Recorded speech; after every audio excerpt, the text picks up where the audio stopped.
Hello everybody and welcome to today's video. Just a quick video. We're about 1 week away from AQA English Literature Paper 1 and I want to ask you a question about that exam. How well do you know your set texts? How well do you know your Shakespeare play? How well do you know your 19th century novel? Just be honest, give yourself a mark out of 10, put it in the comments section. 10 for really confident on my text, 1 for, to be honest, I don't even know what it's about.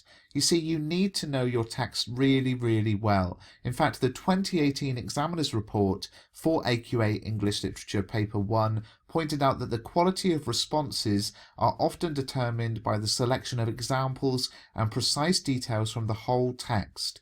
It said nearly all students respond to the extract, so how they establish links to the rest of the text frequently becomes a determining factor in deciding a student's level. It is the quality of the student's knowledge of the text which allows them to select references effectively. So what does that mean? It basically means this.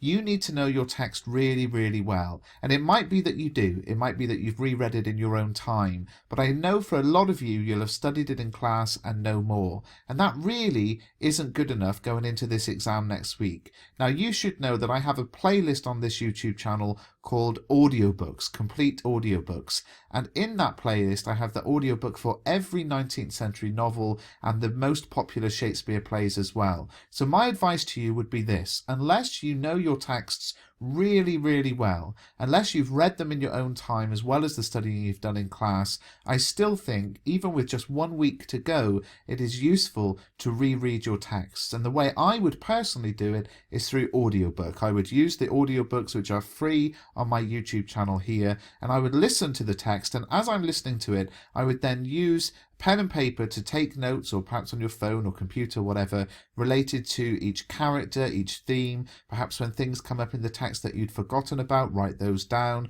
take some notes on key quotations that come up, on linking to the characters, the progression of the characters, all of that kind of thing. You see, if you're reading the book and you've got the book in front of you, then anytime you want to take a note, you have to stop the reading and write something down. But with an audiobook, you can listen to the complete text and take notes as you listen. The only thing about an audiobook which isn't so helpful is that for the plays you don't have the stage directions in there. So you might even want to have the book in front of you and listen to the audiobook as you go through. Of course, you might just choose to reread the book with the book in front of you, but whatever you do, unless you are really confident on the text, I would recommend rereading it or listening to the audiobook.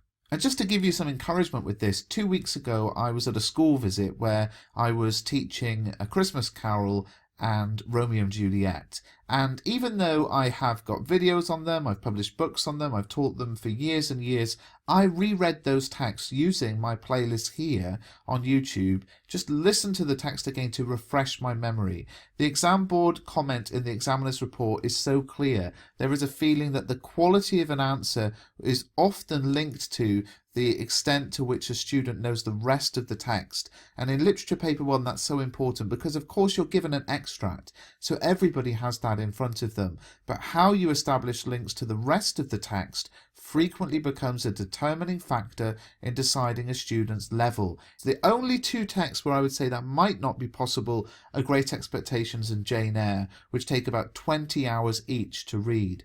Now, I don't think you should spend 20 hours of the week before the exam rereading the book. So for those, you might reread some chapter summaries or perhaps look through the book and reread any sections you particularly are not so familiar with. But for most of the text, the most popular text, Macbeth and A Christmas Carol, they're 2¼ hours, 2 hours 38 minutes to listen to the audiobook, take notes, refresh your memory on what's happening. You might write a summary of each act or stave as you go through each scene. It's up to you how you do it, but being familiar with the text is so important, and you don't get that from just studying them in class. The other thing I will say is, of course, I have video playlists on every 19th century novel and every Shakespeare play, analysing language, structure, form, context, themes. Watch those videos, they will help. Make sure you revise hard this week. It's your last week before Literature Paper 1, Literature Paper 2 a little bit further off, the language paper is a little bit further off, but let's use this revision time wisely.